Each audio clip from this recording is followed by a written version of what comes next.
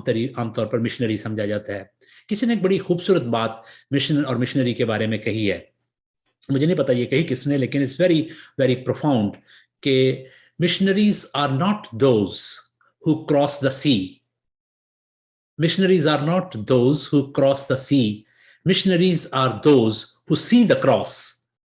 Missionaries are those who see the cross. Missionaries وہ نہیں ہوتے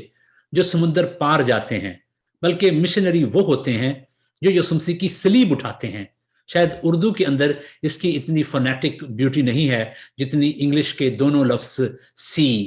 SEA اور SEE استعمال کر کے اس کو خوبصورت بنایا گیا ہے. کہ مشنریز کے متعلق یہ جو نقطہ نظر ہے یہ اس کے اوپر ایک قسم کی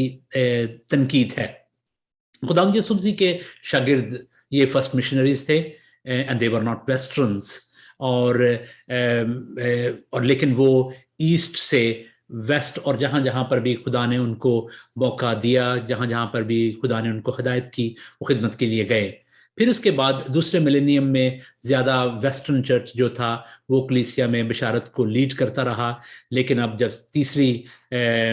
ملینیم کا آغاز ہوا ہے تو بہت سی مشنری موومنٹس اور بہت سے انڈیویجول ایونجلسٹ اور بہت سی آرگنائزیشن ایسٹرن اور خاص طور سے ایشیا کے اندر وہاں سے نکل کر دنیا میں کئی جگہوں پر بشارت کر رہی ہیں اور کئی جگہوں پر منادی کر رہی ہیں. خاص طور سے پوپ جان پال کا مشہور پیپل ایگزورٹیشن بڑا مشہور ہے, ایکلیزیا ان ایشیا. میرا خیال ہے کہ مکتبہ نویم پاکستان نے اس کا کسی وقت ترجمہ بھی کیا گیا تھا, اور اس کے اوپر بڑے سیمینار اور بہت سی ایسے اسٹڈی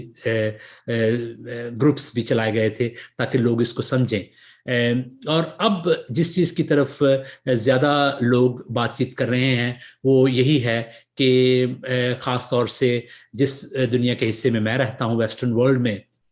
برطانیہ میں, پچھلے 50 60 70 سال میں بہت سے لوگ انڈیا سے, پاکستان سے, افریقہ سے اور لیٹن امریکہ سے مائیگریٹ ہو کر وہ ویسٹرن ملکوں میں آئے ہیں اور وہ رہ رہے ہیں, اور وہ ایک طریقے سے اپنی پریزنس کے ذریعے سے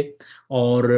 اپنے اسپوکن ورڈ کے ذریعے سے بات چیت کر کے لوگوں کو ایونجلائز کرتے ہیں, اور لوگوں کو ان تجربات کے متعلق بتاتے ہیں جو انہوں نے اپنے اپنے کانٹیکسٹ میں کسی نہ کسی حوالے سے ایکسپیرینس کیے ہوتے ہیں خدا کے ساتھ اپنے رشتے میں, اور خاص طور سے کس طریقے سے انہوں نے پاکستان میں یا انڈیا میں یا جن جن علاقوں سے بھی آئے ہیں انہوں نے وہاں پر چرچ میں گروتھ کی ہوتی ہے یا ایونجلزم کیا ہوتا ہے, وہ آ کر لوگوں کو بتانے کی کوشش کرتے ہیں. خداوند یسوع مسیح نے جب اپنے شاگردوں کو یہ کہا کہ go into the world and preach the gospel to all nations, خداوند یسوع مسیح ایسے لوگوں کو جن کو شاید کراس کلچرل ایونجلزم کا تجربہ نہیں تھا, ایسے لوگوں کو جنہیں شاید دوسرے سماج, دوسرے کانٹیکسٹ میں رہنے لوگوں کا دوسری زبانوں کا تجربہ نہیں تھا, وہ ان لوگوں کے ساتھ وہ یہ شبنم, اگر آپ اپنا یہ مائکروفون بند کریں پلیز. جی, وہ ان کو شاید ان چیزوں کا اتنا تجربہ نہیں تھا, ان چیزوں کا نہیں پتا تھا, لیکن خداوند یسوع مسیح کو پتا تھا, he was confident enough کہ these ordinary people are going to change the face of the world forever and ever. یہاں پر دلچسپ بات یہ ہے کہ جب مشنری آرگنائزیشن یہ ایونجلزم یا بشارت کی بات کرتے ہیں تو وہ بہت سی ایسی اسٹریٹجیز اور ایسی ٹیکنیکس کے لیے لوگوں کو ٹرین کرتے ہیں, لوگوں کو بتاتے ہیں کہ کس طریقے سے انہوں نے مشن کرنا ہے یا ایونجلزم کرنا ہے. لیکن خداوند یسوع مسیح نے اپنے لوگوں کو ٹریننگ دی, ان کو بتایا, لیکن شاید انہیں دوسری جگہوں پر, دوسرے ماحول یا دوسری ثقافتوں میں لوگوں کے ساتھ رہنے کا اتنا زیادہ تجربہ نہیں تھا, لیکن they were confident enough کہ yes, we are empowered, we are trained, and we are going to preach the gospel and we are going to change the face of the world forever and ever, and they did. یہاں پر ایک دو چیزوں کی طرف میں آپ کی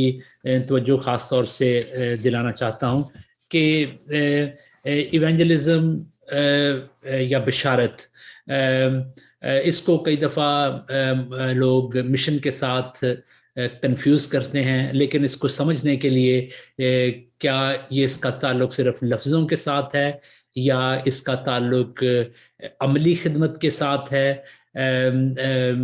Saint Francis of اسیسی کی بڑی مشہور کوٹ ہے کہ preach the gospel as much as you can and use word if necessary. جتنا زیادہ بھی تم خدا ان کے کلام کو پھیلا سکتے ہو پھیلاؤ، لیکن لفظ اتنے ہی استعمال کرو جتنے ضروری ہیں.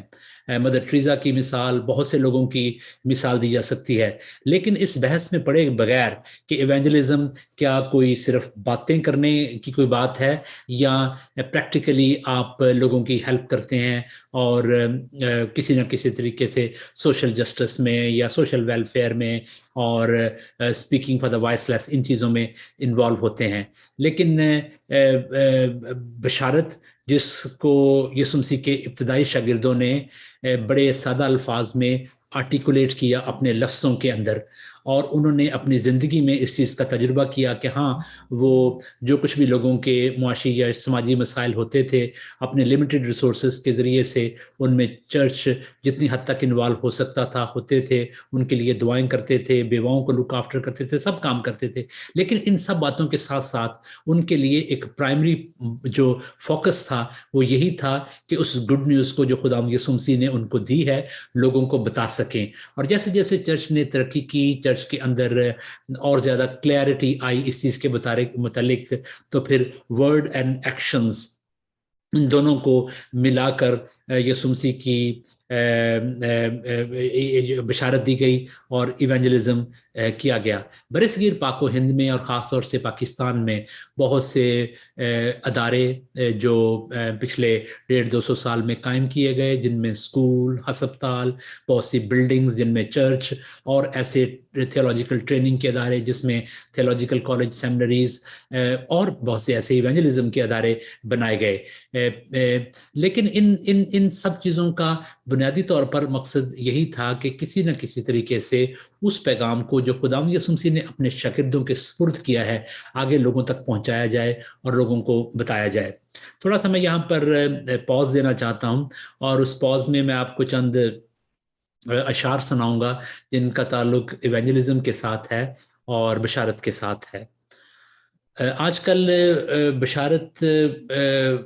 کا موضوع جو ہے وہ اتنا زیادہ اس طریقے سے اہم نہیں رہا جس طریقے سے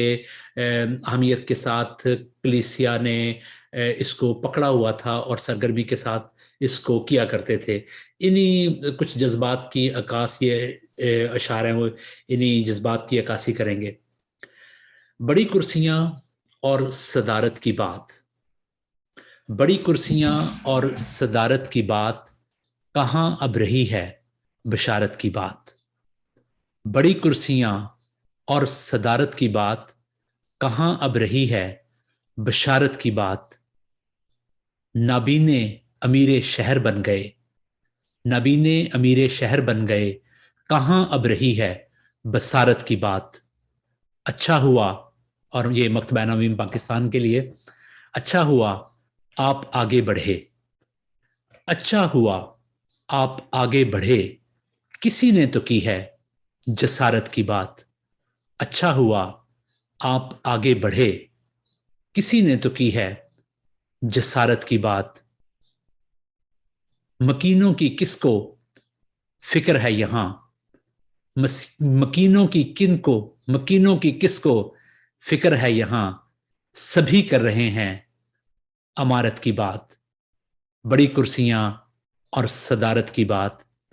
کہاں اب رہی ہے بشارت کی بات. Evangelism through Jesus, evangelism after Jesus, right after Jesus یعنی یسوع مسیح کے شاگردوں کے ذریعے سے، اور پھر ایونجلزم ایسٹرن اور ویسٹرن مشنریز کے ذریعے سے، کس طریقے سے وہ دنیا کے مختلف حصوں میں گئے اور انہوں نے چرچز کی، کلیسیاؤں کی بنیادیں رکھیں، کلیسیائیں تعمیر کی. کلیسیا میں خاص طور سے برصغیر پاک و ہند میں بشارت کئی فیزز میں ہوئی، جس کو خاص طور سے کلیسیائی تاریخ میں 3 فیزز کے اندر لوگ اس کو اکٹھا کرنے کی کوشش کرتے ہیں یا سمجھنے کی کوشش کرتے ہیں۔ پہلے فیز میں مقدس توما، اور پھر دوسرے فیز میں 14ویں-15ویں صدی میں جب سینٹ فرانسس زیویئر اور اس دور کے مشنری آئے، اور تیسری فیز میں جب برٹش ایمپائر کے دوران مشنریز آئے، اور اب تیسری فیز میں آپ میں سے اگر کچھ لوگوں نے یہ کتاب پڑھی ہے، بڑی مشہور کتاب ہے ایونجلزم اور مشن پر بشپ مائیکل نذیر علی کی، mission from everywhere to everywhere. اس میں اب دنیا کے مختلف حصوں سے لوگ ایک جگہ سے دوسری جگہ موو ہو رہے ہیں، اور بہت سے حصوں میں ابھی بھی ایونجلزم از اسٹل ڈینجرس، اور in some parts of the world it is impossible. Places like Somalia, Libya, in our own neighborhood in China, it's not so easy, it's quite difficult. ہم پاکستان میں بہت سے مسائل کو جھیلتے ہیں، لیکن ہم خدا کا شکر ادا کرتے ہیں کہ within the Islamic world Pakistan کئی ممالک سے بہت بہتر ہے، جہاں پر بائبل چھاپنے کی، بائبل کی ترسیل کرنے کی، اس کو تقسیم کرنے کی، کلیسیا اپنے پروگرام آرگنائز کرنے کی، اور ایونجلزم کے کئی حوالوں سے، کئی طریقوں سے اس کی اجازت ہے، اور ہم اس طریقے سے اس کو کرنے کی کوشش کرتے ہیں۔ Evangelism has always been a challenge. It has never been an easy thing. یہ کبھی بھی اتنی آسان نہیں ہوئی۔ اور فادر یوسف گل نے اپنے کتاب کے آخری باب میں، جو اس کتاب کا 13واں باب ہے، اس پر انہوں نے کلیسیا کے مختلف نمونوں کے حوالے سے بات کی ہے۔ کلیسیا بطور ادارہ، کلیسیا بطور مسیح کا بدن، کلیسیا بطور سیکرامنٹ، کلیسیا بطور پیغمبر یا میسنجر، اور کلیسیا بطور خادم، اور کن کن طریقوں سے کلیسیا ان تمام ماڈلز کو استعمال کر کے بشارت کرتی رہی ہے اور بشارت کرتی رہے گی۔ ہو سکتا ہے آپ ان 5 میں سے کسی ایک ماڈل میں فٹ ہوتے ہو سکتا ہے